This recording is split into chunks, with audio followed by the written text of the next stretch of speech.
आचार्य श्याम सुंदर गौतम जी महाराज द्वारा आयोजित कथाओं, भजनों और सत्संगों का श्रवण करने के लिए फेसबुक, यूट्यूब और इंस्टाग्राम पर फॉलो करें। जब गंगा मैया इस धरती पर आई माताओं, गंगा मैया की बहुत महिमा है। गंगा मैया जब इस धरती पर आई तो गंगा मैया ने नारायण से कहा, मेरा काम क्या होगा? नारायण ने कहा, तुम्हारा काम यही होगा कि पापियों के पाप को तुम धो देना। गंगा जी ने कहा, पापियों के पाप को तो मैं धोऊंगी, लेकिन वो जो सारा पाप मेरे पास आ जाएगा, मैं उस पाप को कहाँ ले जाकर धोऊंगी? तब भगवान नारायण ने कहा था, जब तुम में जब कोई संत, कोई भगवत भक्त स्नान करेगा तो उसके स्नान से तुम्हारा वो सारा का सारा पाप क्षीण हो जाएगा, नष्ट हो जाएगा। गंगा की बहुत बड़ी महिमा है, इसलिए समय समय पर अपने संस्कारों को अभी भी बचा के रखो। आज के बच्चे बिल्कुल विमुख हो गए हैं, सिखाना आपने है। कभी माघ पूर्णिमा आती है, गंगा स्नान के लिए लेके जाओ, कभी बैसाखी में स्नान कराने के लिए ले जाओ, कभी कार्तिक पूर्णिमा, कभी गंगा दशहरा, जो पर्व हैं उनमें बच्चों को लेके जाओ। संस्कार को विलुप्त मत करो, अन्यथा हमारी सनातन संस्कृति की हत्या का पाप हमको लगेगा, जो कि प्रत्येक क्रिया के पीछे मैं बताता ही हूं कि वैज्ञानिक कारण है। गंगा जी का जल जब हमारे शरीर से टकराता है तो हमारे शरीर को एक ऊर्जा प्रदान करता है। जैसे ये लाइट दिख रही है ना, किसी भी चीज के डीप में जाने की कोशिश करो। ये लाइट दिख रही है, इस लाइट के मूल में क्या है? इस लाइट के मूल में जल ही तो है। जल के प्रवाह से ही तो ये बिजली बनी है।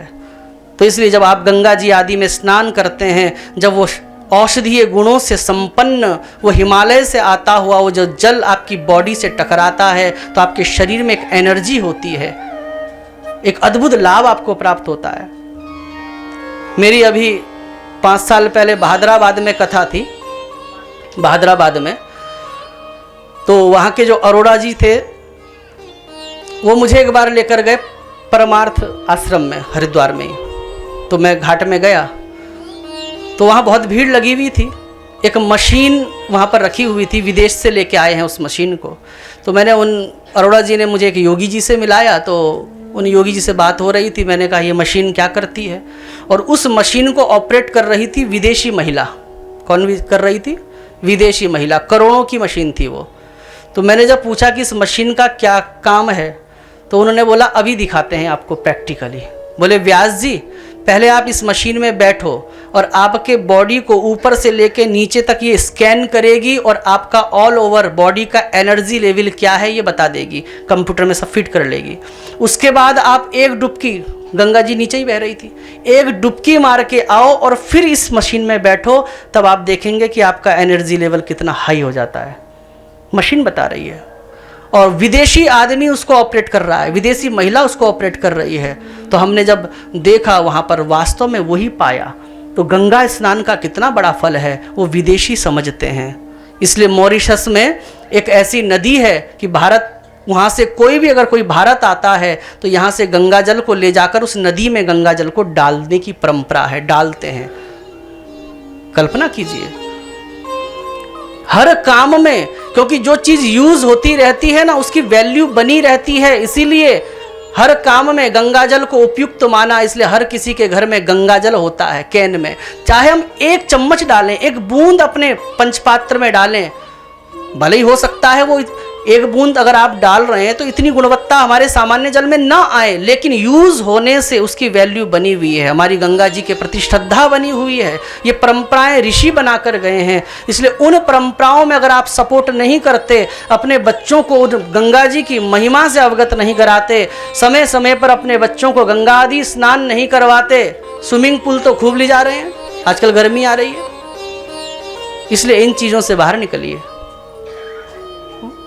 ठीक है, वो अलग चीज है, वो मौज मस्ती अलग चीज है, लेकिन कभी कभी परंपराओं का निर्वहन कीजिए, क्योंकि सनातन नाम नारायण का है। सनातन धर्म की जहां जहां हानि होगी, नारायण की ही मूर्ति खंडित हो रही है और उसका दोष हम सबको लगेगा, हम सब समाज को लगेगा। इसलिए केवल व्हाट्सएप फेसबुक में हम सनातनी ना बने, हम बाहर भी सनातनी बने। इतनी माताएं कथा में आती है, मैं हर कथा में कहता हूँ कितनी माताओं के माथे में तिलक होता है।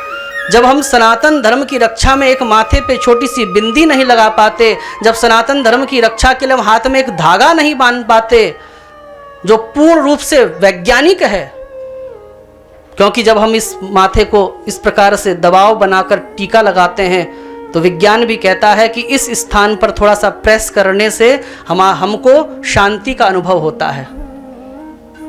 धागा बांधने से वात पित्त कफ जो होते हैं, ये 3 नाड़ियां जो वैद्य होते हैं ना, यहीं से देख के सारी बीमारियों का पहले पता लगा दिया करते थे।